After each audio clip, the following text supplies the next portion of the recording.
Your $1 million remodeling efforts are probably going to go forward just fine. But the lower middle income and working levels, they're feeling the pinch.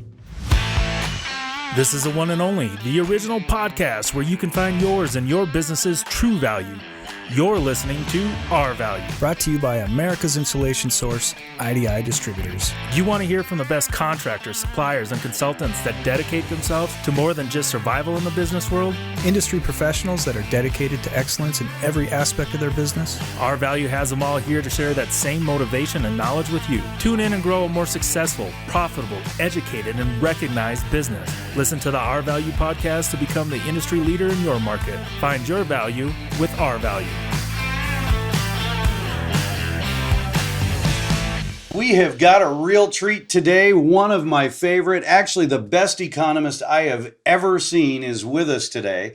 We've had him at our national sales meeting several times. I've wanted to share him with you guys for a long time, but Brian Beaulieu has served as the CEO and chief economist of ITR Economics since 1987. This guy researches the use of business cycle analysis, economic forecasting, really for improving profitability. He shared his highly valued research via presentations, workshops, seminars to hundreds of thousands of business owners and executives over the last 40 years. He's a co-author of Prosperity in the Age of Design, but realistically, this guy's been part of a leading manufacturer of power equipment, investment funds. He's on the board of Bellwether Wealth. He's shared his expertise through all kinds of media outlets: USA Today, Knight Ridder, the Atlanta Journal-Constitution, the Wall Street Journal, Barron's, Washington Post, Kudlow and Friends, First on Fox, numerous others. Brian, thank you for taking the time to talk to our people today. Ken, it is my pleasure. It's great to be here. I want to start out with, because we are construction, I want to start out with permits, sales, and interest rates and the overall health of the residential market. You guys put out something last month, and I thought it was very insightful. Where do you see permits and home sales, along with interest rates over the next, say, 3 to 4 years? Over the next 3 to 4 years, rising. We're going to get through this gully that we're going through, and it'll feel worse than a gully to some people. But we're already seeing some green shoots, Ken, in the numbers and in the trends. So we're on track, we think, for seeing this turnaround gradually in 2024. Some folks think it's going to be a more aggressive rebound. But when I look at some of the consumer trends, I don't think it's going to be aggressive, but it is going to be, the trend, instead of being negative, will be mildly positive for 2024. And that should improve in 2025 and probably level off some in 2026. Well, that's a pretty good 3 years.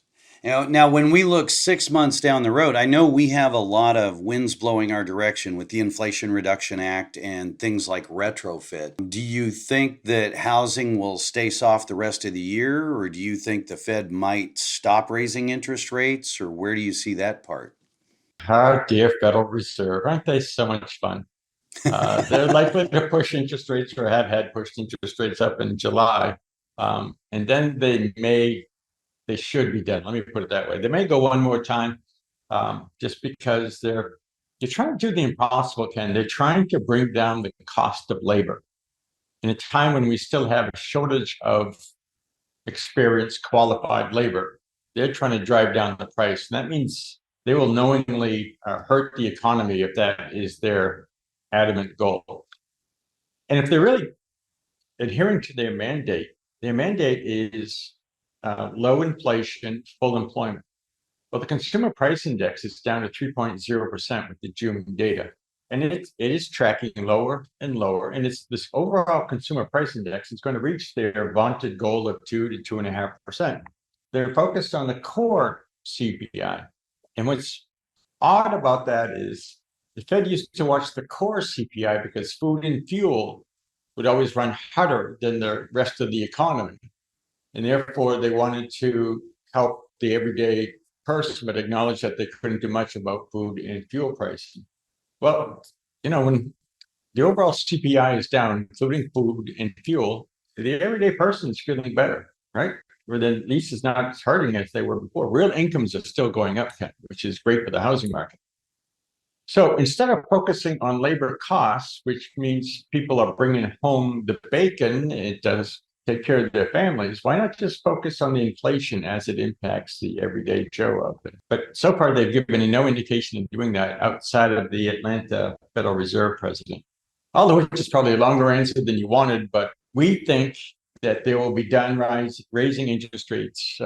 If not in July and September, this should be done. It should be obvious even to them. And I say that in a rather disparaging way because none of them have had anything but academic and political jobs. They don't know what it's like in the business world, in the world you and I live in. And they have said that they intend to lower interest rates in 2024 and again in 2025. They may or may not. 50% of the time the Fed talks, they're lying. So it's hard to know exactly what's going on there. But if they follow through with that and they lower interest rates in 2024, that'll help with the mortgage rates also, clearly. And that'll be part of what helps housing gather a little bit more steam. We've got a goal from the Fed to retrofit 110 million houses between now and the year 2050. And unfortunately, it takes about 4 times as long to retrofit a house as it does to insulate a brand new one. So when you say that they're trying to lower wages in order to control inflation, I just don't see how that can happen when you're that short on, it's supply and demand. I don't see how we can get wages down and get people into the trades, which is exactly what we have to do. That is exactly what we have to do. And you want to know a way to get some people into the trades? Stop with the student loans. You're going to make me very unpopular, Brian.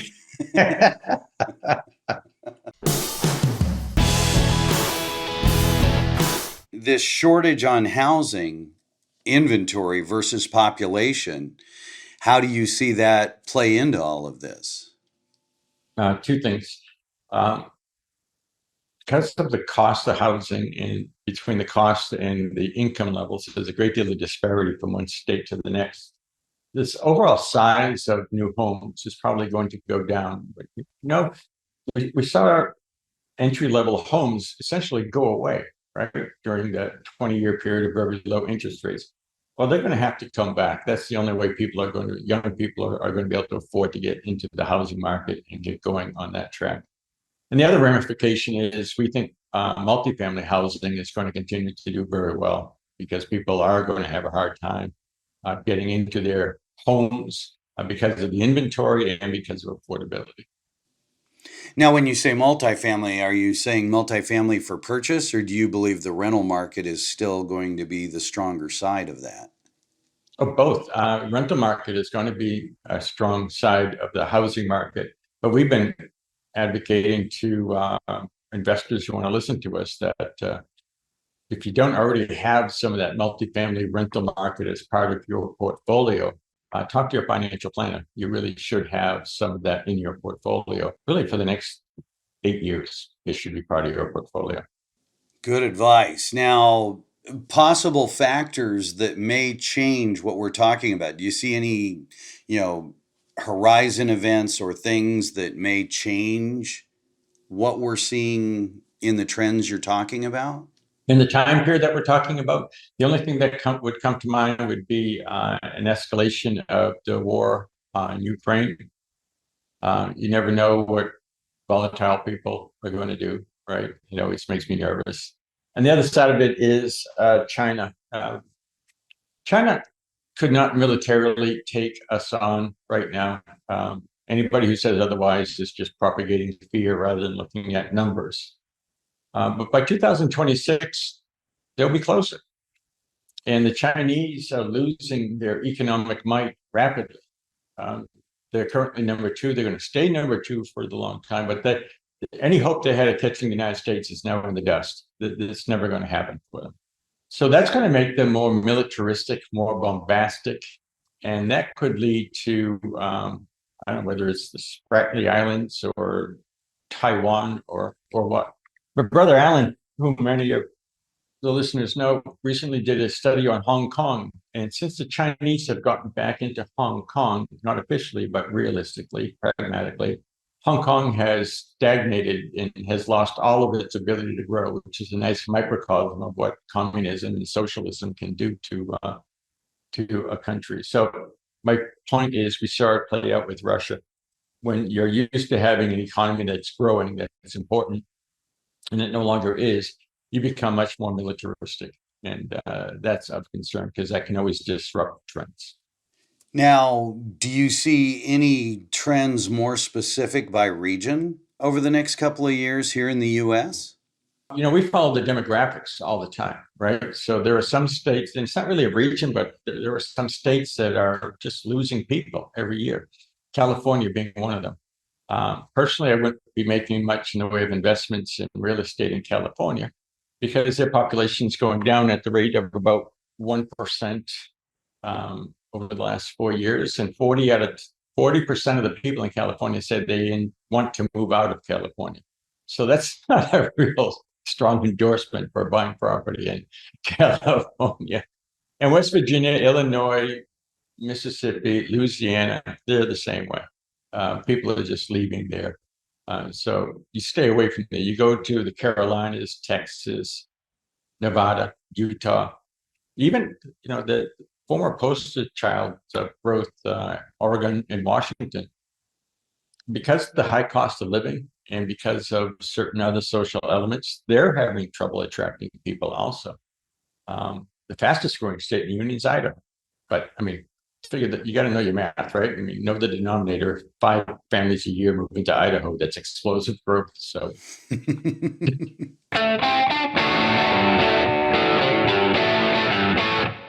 we've got this population that is now starting to have kids, average age being about 33 now. I just figure if the rates go down, these guys are all going to be ready to go if, to your point, if the housing sizes come down to the point where they can buy. But also, I've looked at Ohio where you've got all these server farms going in and Facebook going in there, and that would be a new kind of market. So I was just wondering what you guys see in those terms. We see them because we're sending insulation there. Sure. So, well, think about where they're building the chip fab plants too. Right? There's an awful lot of people that get employed ancillarily, not only in the plant, but supporting all of that activity. So those are going to be some hot pockets, and that's pretty easy to track based on the infrastructure bill, which is a whole different economic story, but it is good. Remodeling remains very patchy, Ken. Some states are doing really well. We call them in the green. They're running well above year-ago levels. And that's really smattered all over the country. Only a handful of states are running negative trends right now, New Hampshire being one of them, but New York, Arizona, Nebraska, those are the more notable states that are running negative trends when it comes to remodeling. But even there, there's 2 words of caution, and this also applies to new homes and used homes. We're dealing with a bifurcated economy. This recession that we're heading into, and the pain caused by higher interest rates and higher inflation. The upper middle income and the 2%ers, they shrug this off. This has nothing to do with them. So your $1 million remodeling efforts are probably going to go forward just fine. But the lower middle income and working levels, they're feeling the pinch, and they're likely to hold off on the remodeling. So the smaller remodeling jobs are probably going to be the ones that put it on hold. So if I'm in that space, I'm really looking for the big projects. I'm not spending a whole lot of time bidding out the smallest stuff. And compounding that is, we've developed a series at ITR, a time series that looks at savings account balances for individuals adjusted for inflation. And that has at best leveled off. It's actually declining slightly, which means if people don't see their savings accounts getting better, they may become even more reluctant to make a large purchase. And remodeling clearly is going to come under the heading of a large purchase. So with that bottom end of the remodeling base tailing back, do you see that having any impact on construction material pricing? Because I know Oh, sure. You do? Okay. Oh, yeah. We're already seeing it in various and sundry aspects, and it's going to broaden out What's helping to keep the construction material costs high right now is non-residential construction continues to do very well. But non-res is going through the peak of its cycle right now. And we're already seeing some pain points develop in non-res. So as that sector cools off, those commonalities in materials, those prices are going to see appreciable easing, is a good way to put it. When you consider, the material pricing coming down, do you think that's also going to help feed maybe that mid-level? A lot of our guys are in spray foam and, insulations that are a little more expensive, but also create this health benefit kind of thing. They've got a lot of good sales impact, we'll call it. Sure. Do you see that combined with these rebates as, fuel going forward, as well as the price coming down? Sure, I see it as favorable. Fuel, I love sitting around campfires in my backyard. Fuel to me could be kindling or it could be logs that I place on once there's a decent fire going. So right now it looks more like kindling to medium-sized chunks of wood, and we'll see if it has to turn into a nice blazing fire. Now, resources that you guys have for our contractors, I know you do newsletters. Do you want to talk about your podcasts or outlets or newsletters that you guys offer? Can they come on and sign up? And Yeah, they can go on our website, ITR Economics, and sign up. We have a program called Insider Members, and it's $20 a month, and you get to attend. You get a monthly newsletter. You get I'll get some webinars over the course of the year, and obviously anybody, even non-members, have access to our free podcast and our free trends talks, and they're all available online. Right now, because of this Federal Reserve, what I've been doing, Ken, for the last, oh my gosh, probably 3-4 months now, is every Friday, and I'm going to be recording as soon as we're done here, I do a Fed Watch. It's on YouTube, so ITR Economics YouTube. It's free. I make sure that typically they last 3 to 5 minutes because everybody's busy, but I'll tell you what's going on with the Fed and what it's going to mean to the economy at large. And they're the most confusing part of our world right now. So we've been running this 3 to 5 minute YouTube out there for people. I like it. Now, in a more granular level, all of these guys, obviously, well, I shouldn't say all of them, but the vast majority of contractors that work for, we'll call it new construction builders, are always wanting to share tidbits, information, be the insightful guy. Any news or things that you would say would be wise to share with their builders or clients? We are very concerned that this market, based on the corporate profitability trend, is not sustainable. And it is heading into another downturn that'll range between 18 and 40% decline. And when that happens, that sort of magnitude of decline makes people hesitate to buy a home, hesitate to make any large expenditures, even the high-end remodeling. So that's just something to be careful about. I talked about the green shoots. Consumers in good shape financially in terms of the debt service level. Mortgage debt is very easily handled. Even the student loan debt is not nearly the issue that the politicians make it out to be. My big fear for the next 6 months to 8 months would be that stock market come tumbling down and scaring the daylights out of people. That'll just make a freeze happen. The demand is still going to be out there, and that's the point to stress. The fundamentals are still out there, but if a market comes down like that, it just makes people pause before they move forward with their plans. I'm glad you call it a pause, because it gives you a different perspective. It's not like the sky fell. It's like everybody needs to, take their Valium would be the 70s term. Now it would be, chill. Yeah. We'll go to Colorado and have a puff, but there's another economic sector.